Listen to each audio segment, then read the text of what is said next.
Pembelajaran profesional untuk hari ini mari kita berdoa sesuai keyakinan masing-masing. Doa mulai.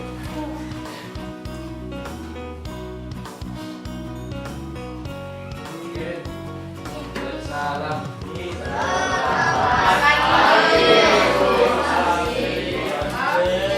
Selamat pagi semua.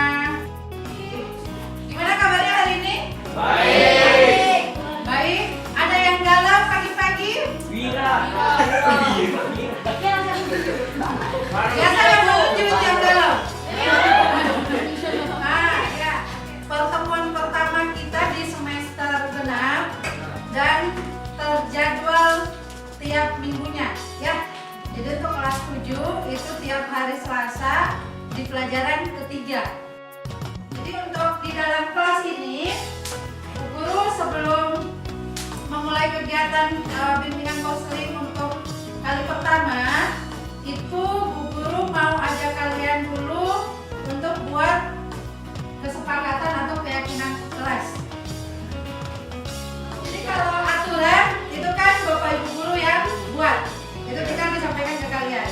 Kalau yang ini Bu Guru mau kita sama-sama meyakini apa yang mau kita lakukan di kelas, seperti apa kondisinya, seperti apa kalian di dalam kelas, dan jadi mungkin baru kalian dengar istilahnya seperti ini.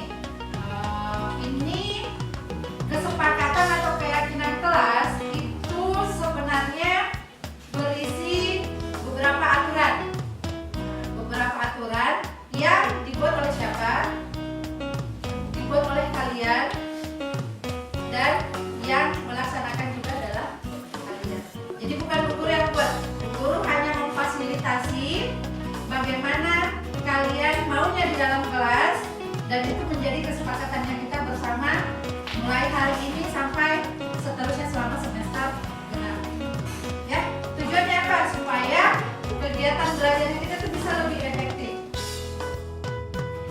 Caranya gimana?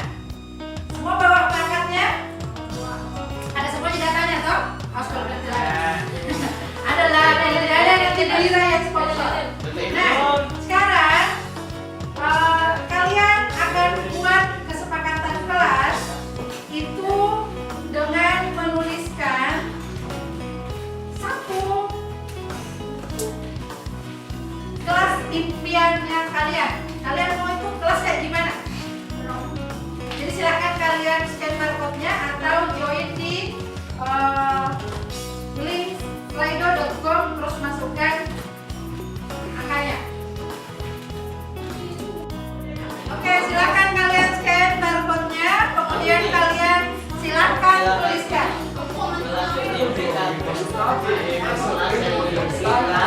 Ya.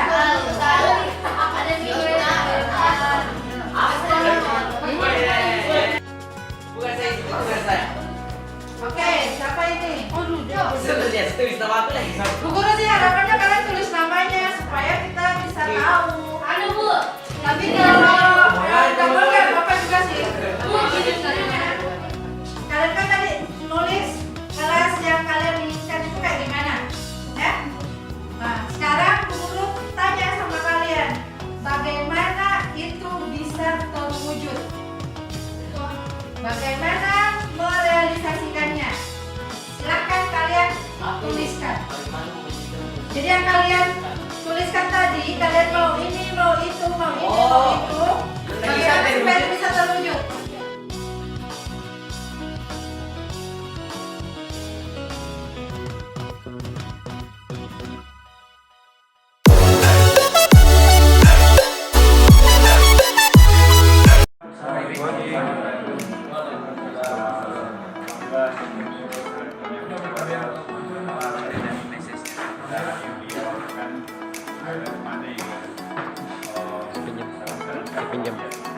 Sepinjam sandal.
bersemangat untuk mengidentifikasi setiap masalah, lalu kemudian memikirkan solusi dan tindakan. Jadi kira-kira seperti itu. Nah, Mas Fiani dan Buya nanti akan ya, dan tentunya Bapak Ibu saya mau hadir pada hari ini kepada kita semua, tapi karena belum hadir nanti pada saat hari kita selanjutnya dan setelah sesi ini akan ada diskusi dari Buya ya dan saudara baik sebagai saudara baru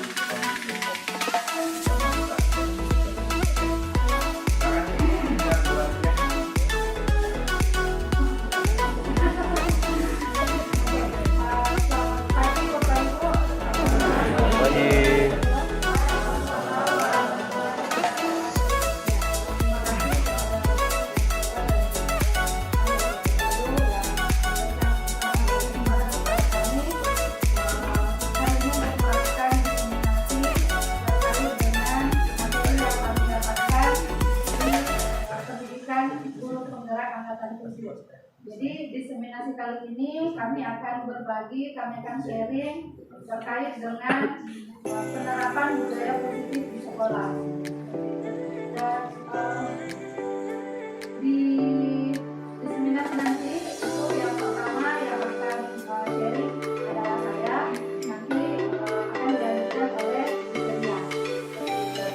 Nah, yang akan saya sharingkan untuk kali ini terkait dengan penerapan budaya positif di sekolah, yaitu tentang jalan kelas di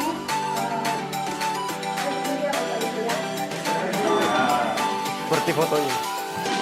ya, terus fotonya. Sebelum saya lebih lanjut, saya ingin berikan salam dulu sama Bapak Ibu. Salam guru penggerak. Ya, jadi salam guru penggerak seperti ini salamnya. Dari sini inspirasi. L for love. Ya, betul Pak. Jadi penggerak dan menggerakkan.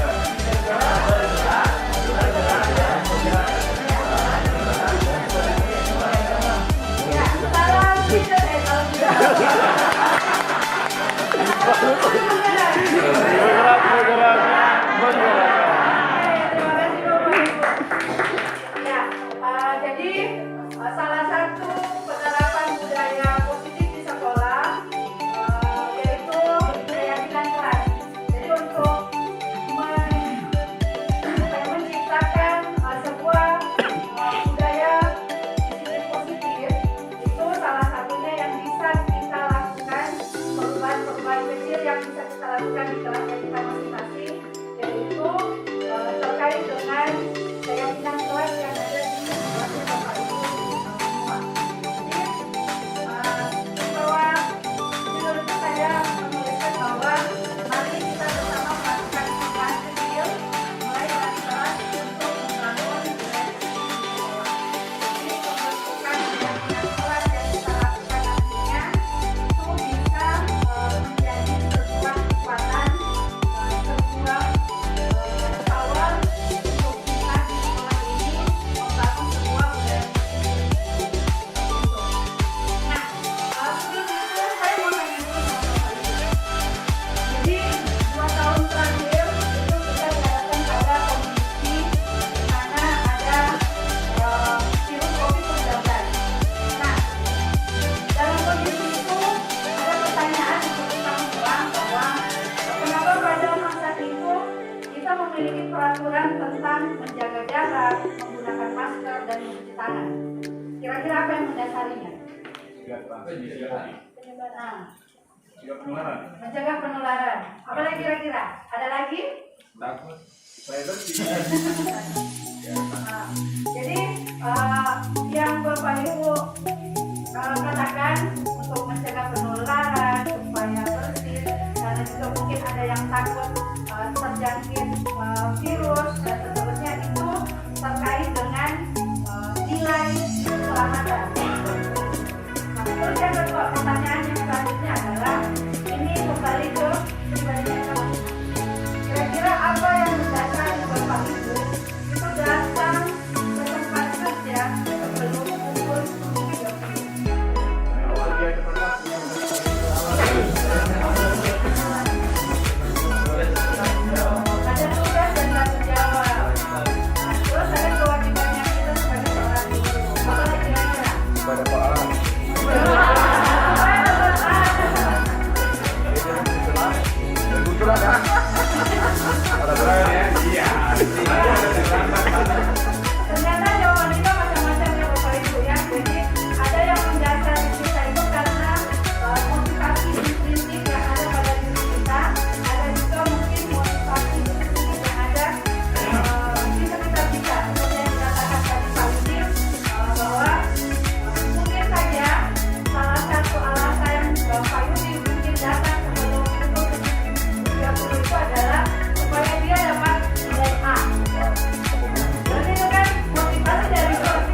Jadi ini terkait dengan nilai-nilai kebajikan universal yang menjadi motivasi instinktif pada diri kita masing-masing.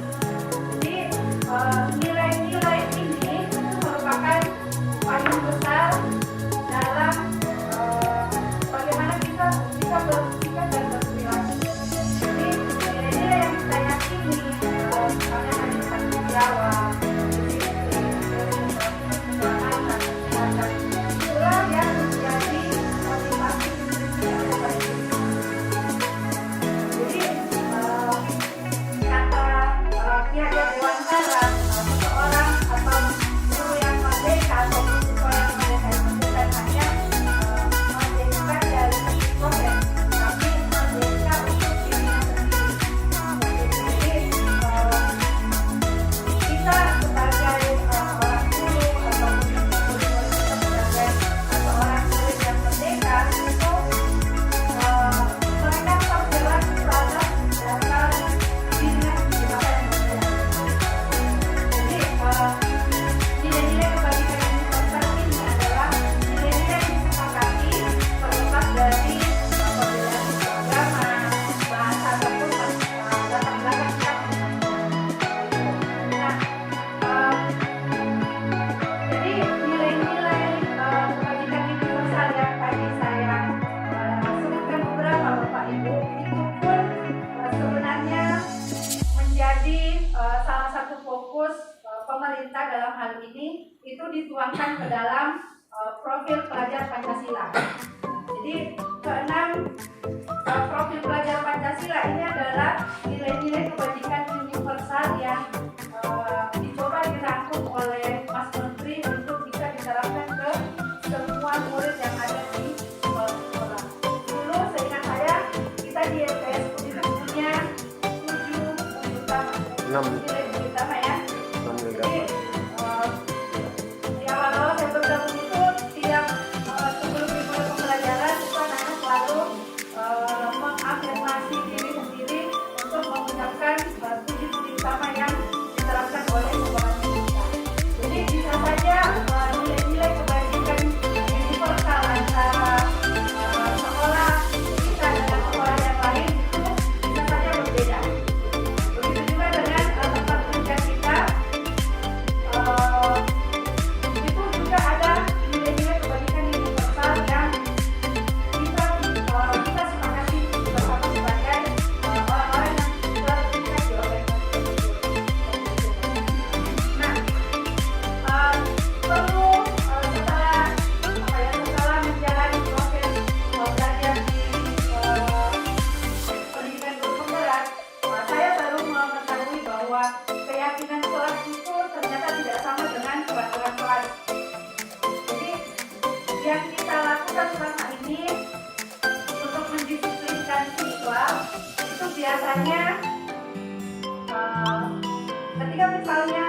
konsekuensi dari apa yang mereka lakukan ketika tidak sesuai dengan aturan kelas yang dibuat. Tapi mereka tidak punya keterikatan terhadap peraturan kelas yang kita buat Bapak Ibu. Kenapa? Karena mereka tidak dilibatkan. Seperti itu.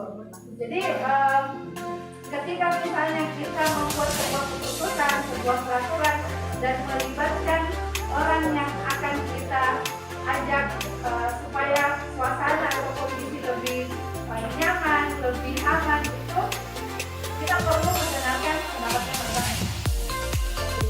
Sedangkan peraturan kelas ini sebuah peraturan yang dibuat agar proses pembelajaran di kelas dapat berlangsung dengan tertib dan lancar, serta untuk mengatur perilaku para siswa dari hal-hal yang dapat mengganggu proses pembelajaran.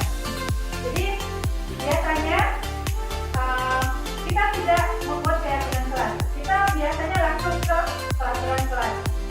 Ketika tidak mengumpulkan tugas, maka tidak bisa masuk ke kelas. Mungkin ya. Tapi anak-anak tidak tahu apa sih maksud dan tujuan Bapak Ibu membuat peraturan tersebut. Ketika misalnya kembali lagi ke pertanyaan refleksif yang sebelumnya, bahwa kenapa kita harus jaga jarak, kenapa kita harus pakai masker, kenapa kita harus cuci tangan pada saat masa pandemi kemarin, itu kan kita secara tidak sadar itu otomatis berusaha menjaga jarak dengan orang waktu itu ya. Jadi tanpa disuruh pun kita itu duduk agak berjauhan. Karena kita mengetahui tujuan dari peraturan yang dibuat tersebut. Begitu juga dengan para murid-murid kita ketika mereka tahu tujuan dari aturan yang kita buat, saya yakin dan percaya mereka ada rasa keterikatan terhadap aturan tersebut. Nah, untuk membuat sebuah keyakinan kelas itu ada beberapa hal yang perlu kita ketahui bersama. Yang pertama, bahwa keyakinan kelas itu bersifat lebih abstrak daripada peraturan. Kenapa bersifat lebih abstrak? Karena keyakinan kelas ini mengandung nilai-nilai kebaikan yang universal. Jadi dia sifatnya itu menyeluruh. Nanti ketika keyakinan kelas sudah kita buat, baru diturunkan menjadi sebuah peraturan kelas. Gitu. Nah, yang selanjutnya keyakinan kelas berupa pernyataan-pernyataan universal. Dan yang selanjutnya itu pernyataan keyakinan kelas itu senantiasa dibuat dalam bentuk kalimat positif. Biasanya kan kalau peraturan ya itu lebih banyak kalimat negatifnya. Jangan buang sampah sembarangan.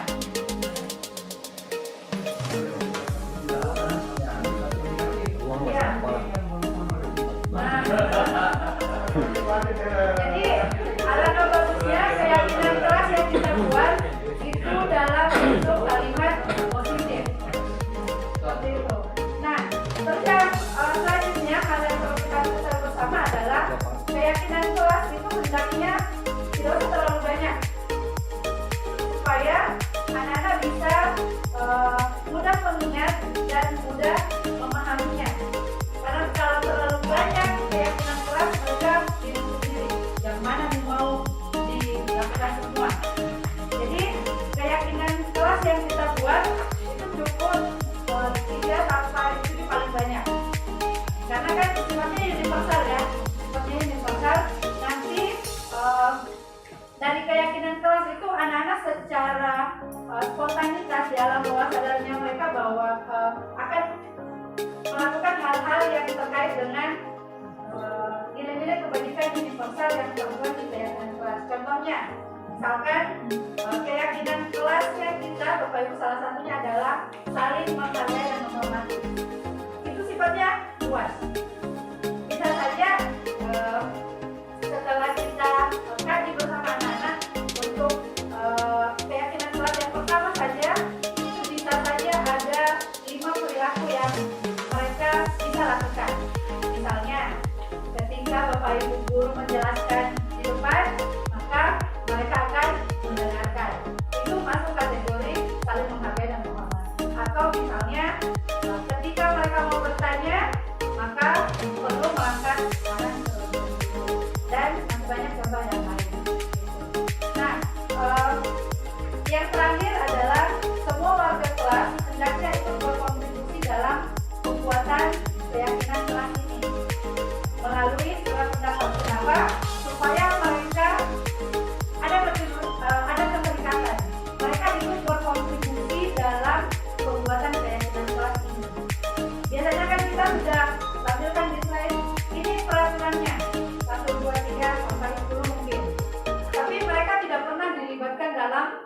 pembuatan aturan kelas tersebut seperti itu. Nah, di awal tahun pelajaran kemarin, di awal semester itu saya mencoba menerapkan apa yang saya dapatkan selama proses pendidikan guru penggerak. Jadi saya memanfaatkan waktu di awal semester ini itu untuk membuat semua kegiatan kelas di kegiatan bimbingan konseling. Jadi di pertama yang saya lakukan di kelas, karena kebetulan kami sudah diberikan jam untuk tatap muka bersama dengan kelas. Hanya saya manfaatkan yang pertama adalah membuat kegiatan kelas. Jadi yang saya lakukan, saya menanyakan kepada mereka, kepada anak-anak yang ada di dalam kelas, tentang seperti apa kelas ujian mereka.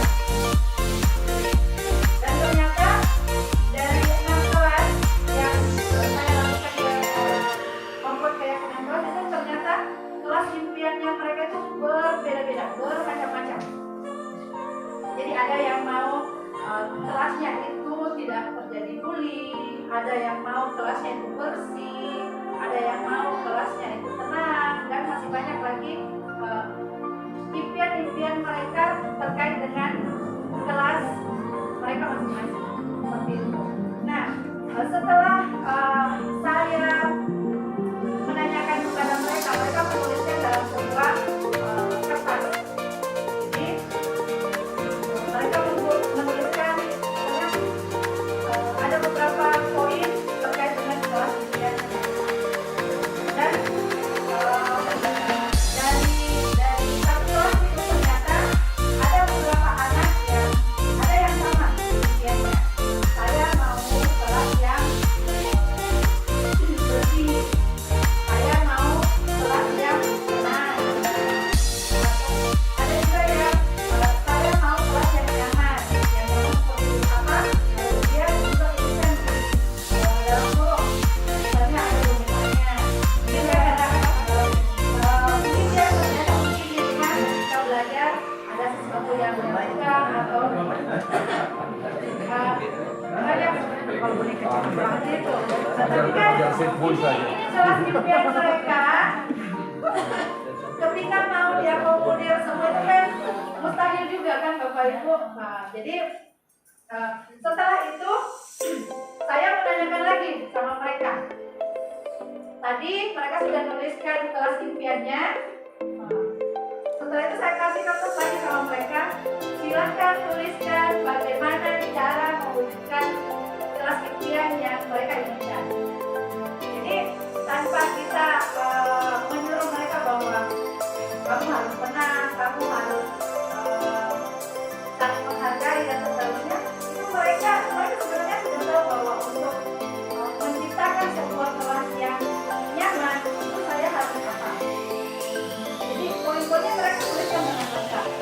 Setelah itu saya memberikan kesempatan untuk menempelkan bagaimana cara mereka mewujudkan kelas impian supaya teman-teman yang ada di kelasnya tersebut mengetahui apa yang ingin dilakukan oleh proses sama lain. Jadi ini ada contohnya macam-macam mereka tulis, ada yang sampai sebanyak ini. Jadi mereka mencurahkan sebenarnya tentang gambaran kelas impian yang mereka inginkan. Dan realisasinya pun ada. Realisasi. Jadi cara mewujudkannya. Belum jadi fakta. Jadi cara mewujudkannya seperti apa mereka tuliskan. Jadi dari cara yang mereka tuliskan di sini itu kemudian saya mengajak mereka membuat keyakinan kelas. Jadi ternyata keyakinan kelas dari tiap-tiap kelas itu ada yang berbeda. Jadi ada kelas yang mau pada saat pembelajaran itu HP-nya ditaruh saja di atas meja, tapi dalam keadaan terbalik. Ada juga kelas yang mau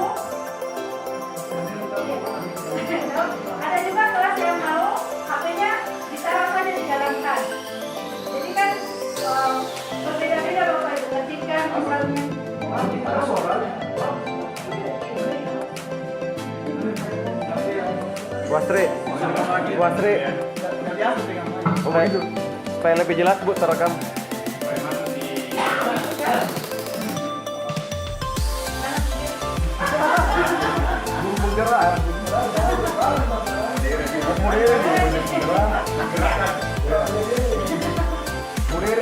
Jadi ketika misalnya kesepakatan kelas yang ada di gedung A itu saya mau terapkan di kelas lain, misalnya itu tidak kurang di hati mereka. Nah, jadi tiap kelas itu punya kesepakatannya masing-masing. Di kelas 7A itu dia mau HP-nya ditaruh saja di atas meja, tapi di sebelah kiri dengan keadaan terbalik.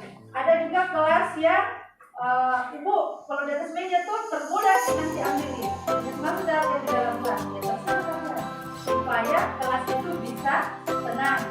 Jadi hal-hal yang membuat mereka terdistraksi itu mereka pikirkan dengan sendiri. Jadi ini contoh kesepakatan kelas atau keyakinan kelas yang ada di kelas 7A. Jadi mereka itu akhirnya membuat kesepakatan kelas yang pertama disiplin, terus pembelajaran yang menyenangkan, saling menghargai dan menghormati, menjaga kebersihan kelas, dan ini yang jelas terakhir mereka mau HP-nya disimpan di atas meja di sebelah kiri. Jadi ketika ada temannya yang berpindah HP-nya, dia akan menegur sendiri atau memberitahu saya, "Bu guru, ini tuh tadi ambil HP-nya." Ya. Jadi ketika misalnya dalam kesepakatan kelas yang kita buat ada siswa yang melakukan pelanggaran atau tidak melakukan hal sesuai dengan kesepakatan, maka nantinya itu ada tahapan-tahapan yang akan kita lalui bagaimana menuntun anak kita ini supaya bisa kembali ke kesepakatan kelasnya yang sudah dibuat seperti itu. Nah, untuk bagaimana langkah-langkahnya itu nanti akan dijalankan oleh ibu kerja. Seperti itu. Untuk dari saya mungkin sekian Bapak Ibu. Terima kasih atas kesempatan yang diberikan.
kembali ke kelompok mereka.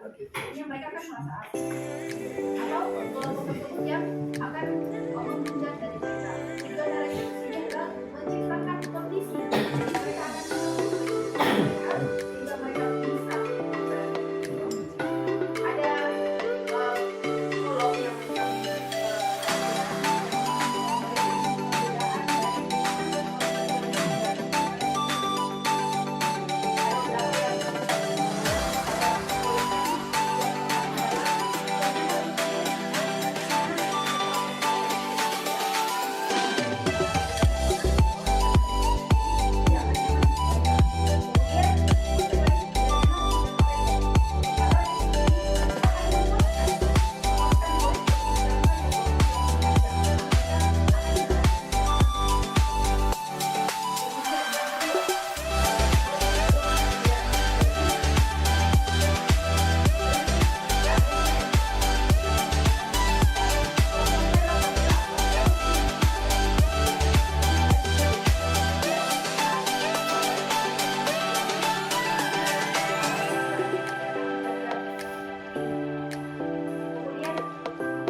Kita hukuman bisa menang. Kalau dia hukuman ketika tadi ada juga bisa hukuman. Kalau dia tidak hukuman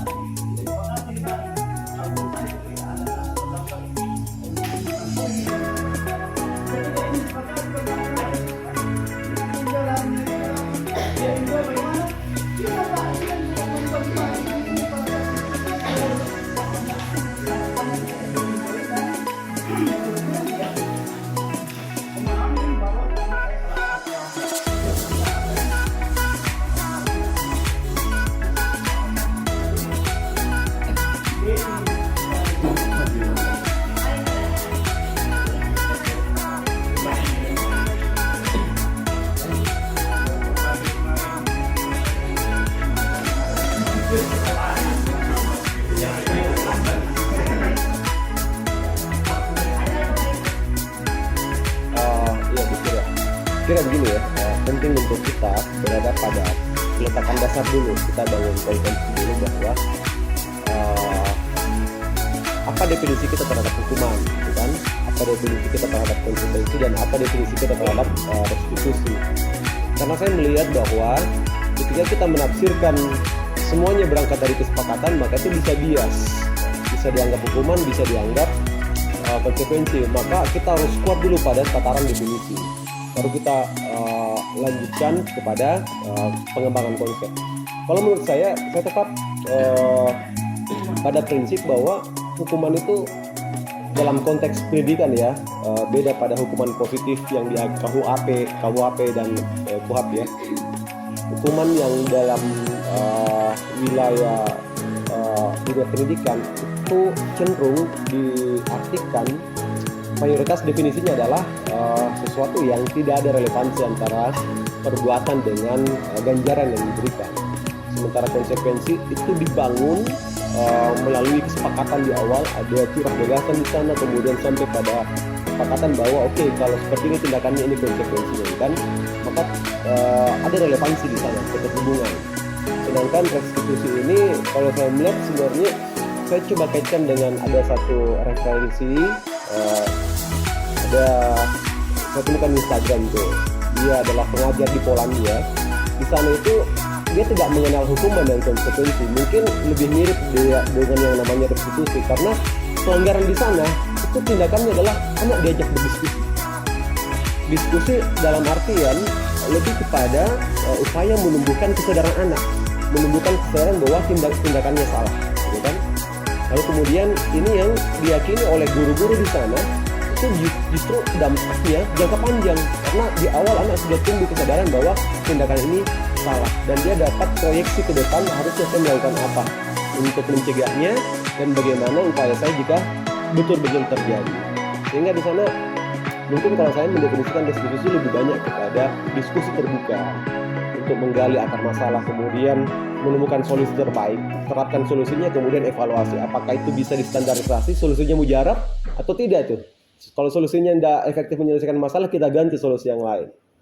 Saya kira itu pemaknaan restitusi bagi saya dengan dalam artian melibatkan siswa sebagai aktor di sana, bukan sebagai objek saja. Terima kasih.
penderitaan atau yang buruk pada diri kita. Kalau kamu tidak belajar, efeknya adalah kamu akan bodoh. Ya, jadi dia konsekuensinya di situ supaya bagaimana cara supaya itu mendapat maksudnya itu ya, yaitu kamu bisa belajar atau bisa melakukan hal yang sesuai dengan apa yang ingin kita capai. Kalau mereka ke sekolah, apa dengan sekolah? Berjalan-jalan saja.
Apakah itu konsekuensi hukuman? Hukuman.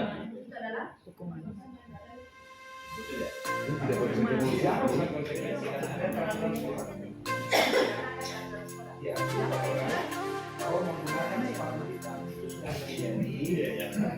aturan yang disepakati.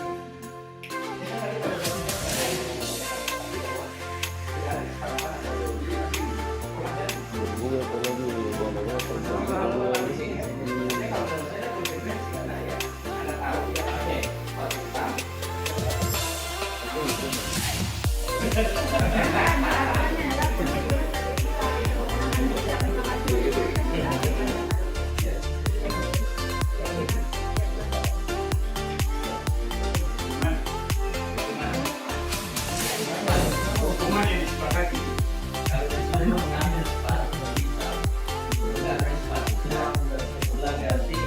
Konsekuensi ya.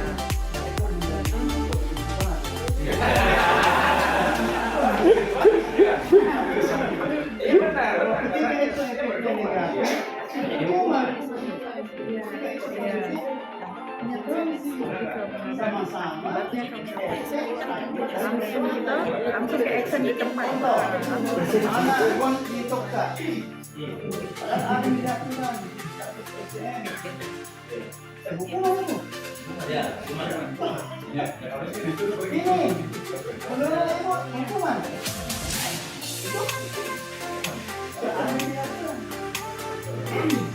Terdapat tahun sekolah ketika dia dikurangi jaminan, ketika dia lama hukum Itu hukuman.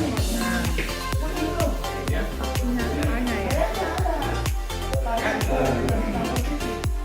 Konsekuensi itu sudah dihukum total kita.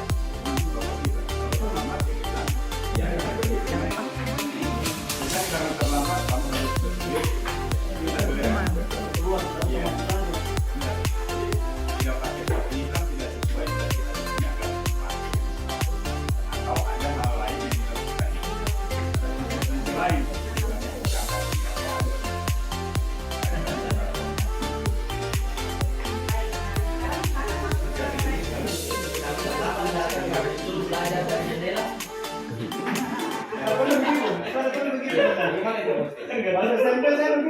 Kita bisa belajar belum matematika saya. Tapi saya ingat sekali. Ini jangan tanya ini dari macam. Saya belajar teman saya main-main dengan saya. Hanya saya tidak saya begini membalas. Tahu namanya. Kau belajar dari luar. Coba saya kira kata saya itu. Namanya itu saya baru. Tapi besar banyak ini. Tapi kalau kita bisa itu bukan lagi. Belajar dulu. Itu kan dari matematika.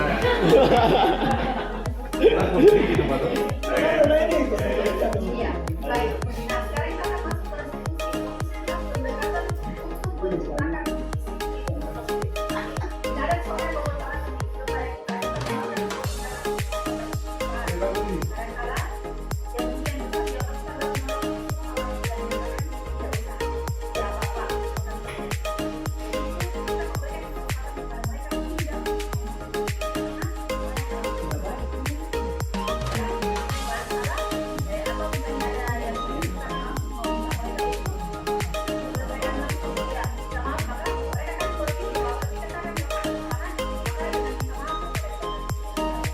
Gimana?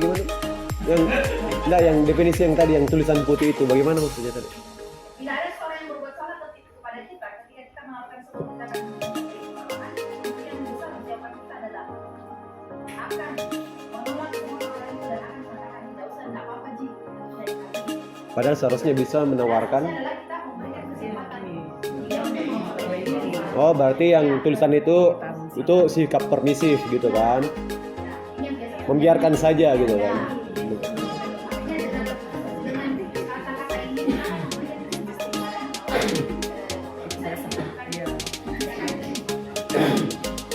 Ini apa istilahnya people pleaser ya? Kayaknya guru BK kata people pleaser. Tidak selalu merasa tidak enak gitu kan? Nggak enakan gitu kan? Akhirnya dia diperdaya.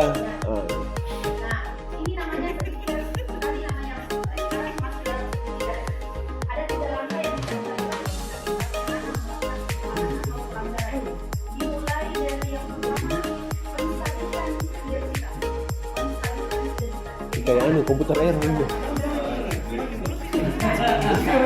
Screen.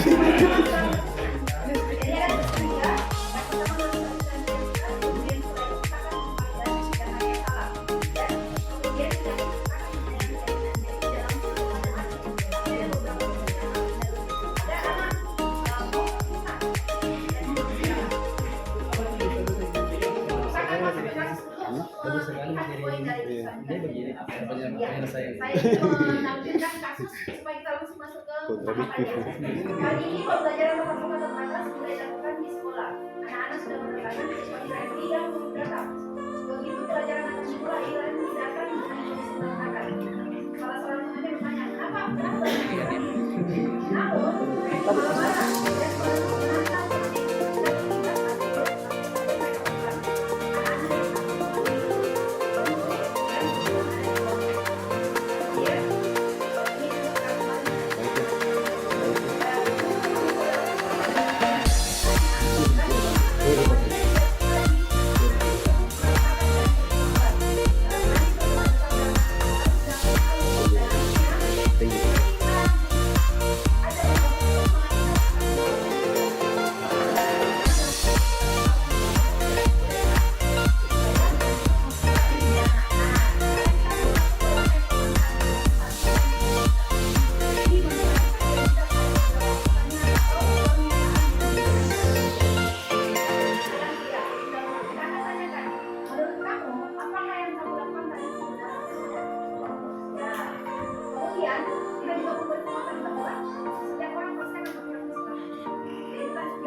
Randian ini Randy siapa namanya?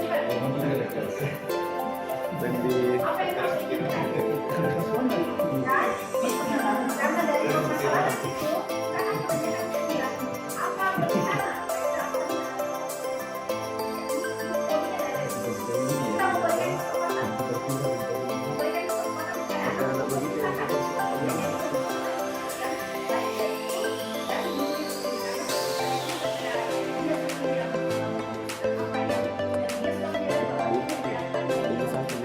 apa yang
Mem.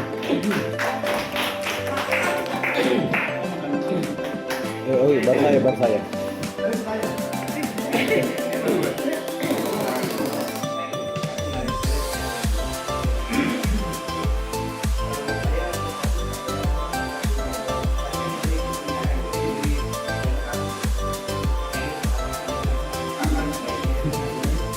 Pasar itu pasar.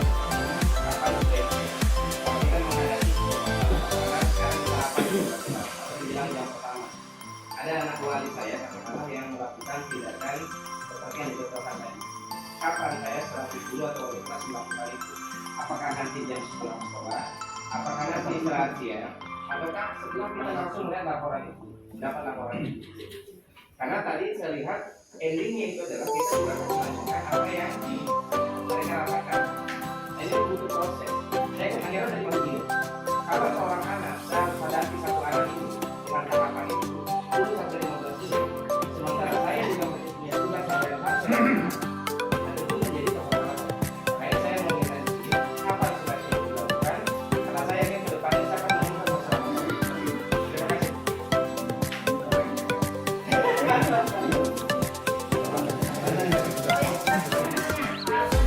Ya, baik, terima kasih Mem.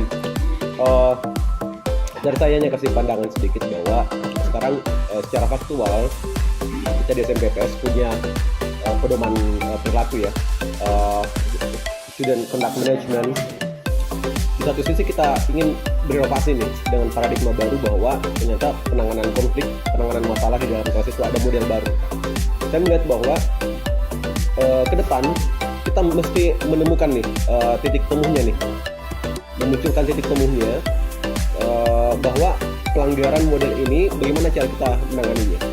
Saya melihat bahwa student conduct management itu bisa jalan beriringan dengan model restitusi ini, karena kita melihat bahwa jangan sampai semua pelanggaran itu hanya berhenti pada tahapan restitusi, tidak ada konsekuensi logis yang diberikan juga ke anak, sementara sudah ada student conduct management yang menjadi hukum positif kita nih di sekolah, sehingga itu tetap berjalan, tapi kemudian untuk membangun kesadaran anak untuk jangka panjang maka berjalanlah restitusi ini. Saya melihat bahwa restitusi ini itu jangan kita pandang sebagai semata beban oleh guru BPBK, tapi kemudian tindakan ini bisa diambil alih oleh guru mata pelajaran. Ketika masalah-masalah yang dihadapi adalah masalah-masalah yang terjadi di kelas pelajaran dan masih bisa dikendalikan. Tapi kemudian ketika masalah itu sudah masuk ke ranah pelanggaran yang lebih besar, tentu kita harus punya alur komunikasi, flow chart ya, kira-kira seperti itu, bagaimana alur penanganannya supaya tidak terjadi atau malpraktik atau mal penanganan seperti itu.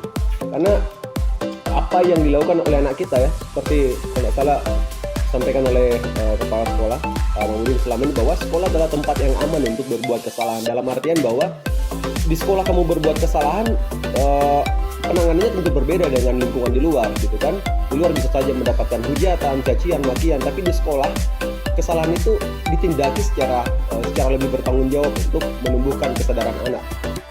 Nah, dia yang sifatnya lebih edukatif seperti itu. Jadi karena guru mata pelajaran yang senyatanya berdiri di depan kelas juga, saya rasa perlu mendapat pembekalan yang lebih kompleks lagi tentang restitusi ini, Bu.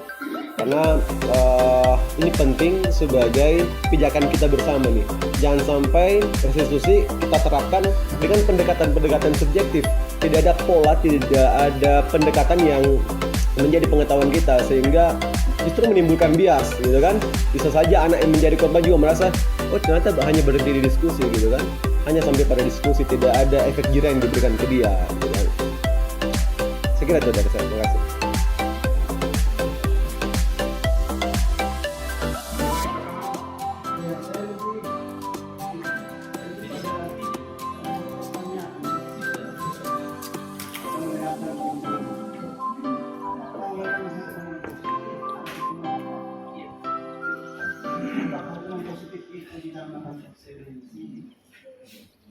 apakah konsekuensi itu bisa dimakan konsekuensi logis? Apakah dua konsekuensi tidak logis? Apakah misalkan sebut ini terakhir restitusi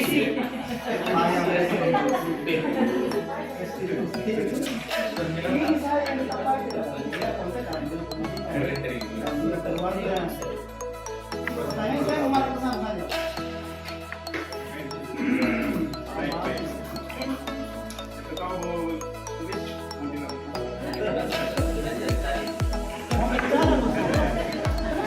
tiga ini komentar dari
peraturan yang ada di dalam semuanya harus kita lihatkan pada disiplin positif.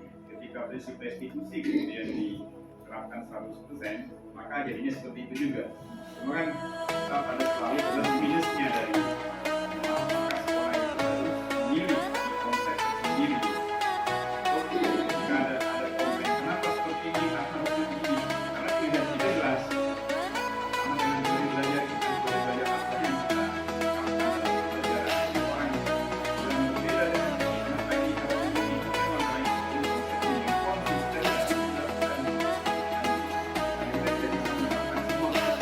tapi sedikit saja.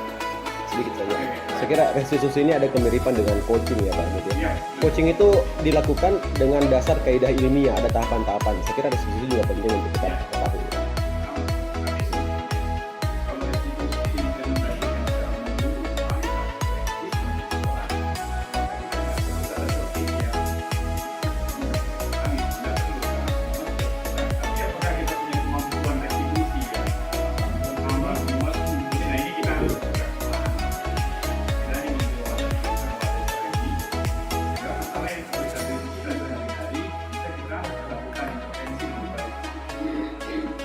Oke, kalian silakan.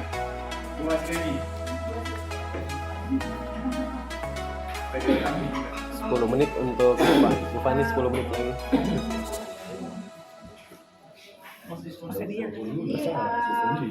Terima kasih ya atas kesempatan yang diberikan kepada saya. Makan. Kalau pertanyaan Pak Komang, apa yang terjadi dalam ketika masalah kita ada di dalam kelas ya, tidak ada masalah, maka anak ini harus segera ditangani dengan mengorbankan 30 sekian. Jadi kalau berdasarkan pengalaman selama masa pendidikan, jadi pada saat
semua siswa. Saya aja dia. Jadi seakan-akan ada penghakiman, ada pengadilan yang terjadi di situ. Apakah seperti itu, ataukah ada teknik khusus Bu dalam? Masa tidak sama melakukan? Dicek saja klasifikasi pelanggaran. Di ruang Ya, kelas. jadi kan kembali di judul awal ya.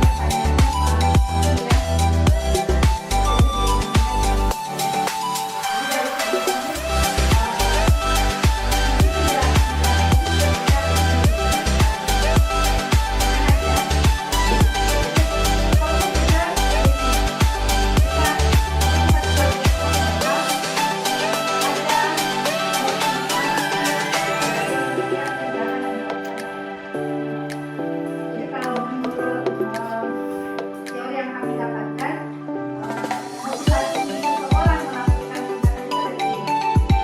Jadi yang pertama itu untuk menghindari kenyamanan. Terus yang kedua untuk mendapatkan imbalan.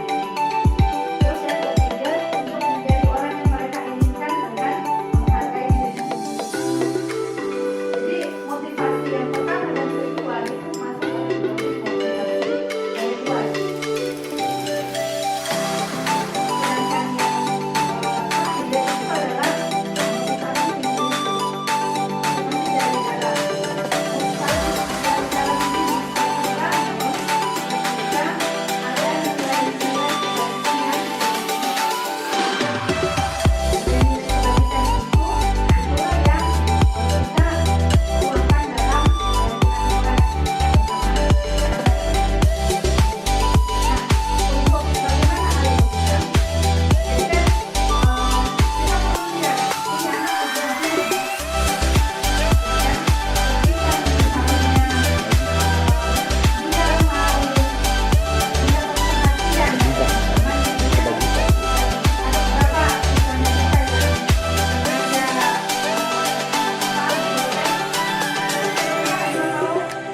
minta perhatian oleh kita atau oleh teman-teman. Jadi saya menganggap bahwa kita lihat dulu apa motivasinya anak. Ketika itu motivasinya adalah sesuatu yang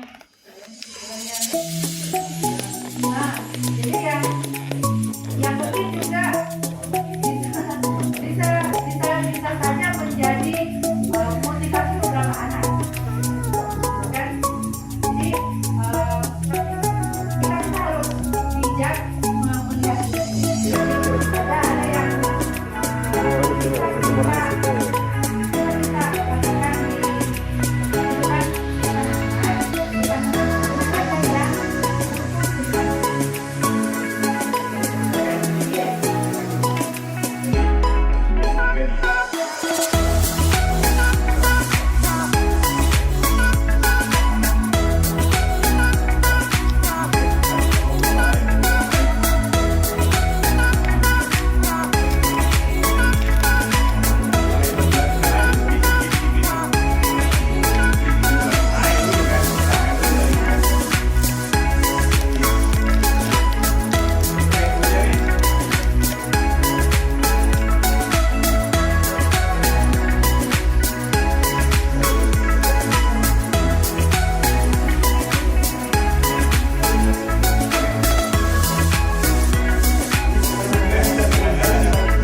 terlalui, maka dibutuhkan tindakan reflektif. Ternyata bukan lagi misalnya nih empowering dalam posisi hukuman bersalah, itu sudah sampai ke atas. Kayak kita kalau kita training kan ada basic dulu, baru intermediate. Enggak, karena materi yang disiplin positif yang saya dapatkan dari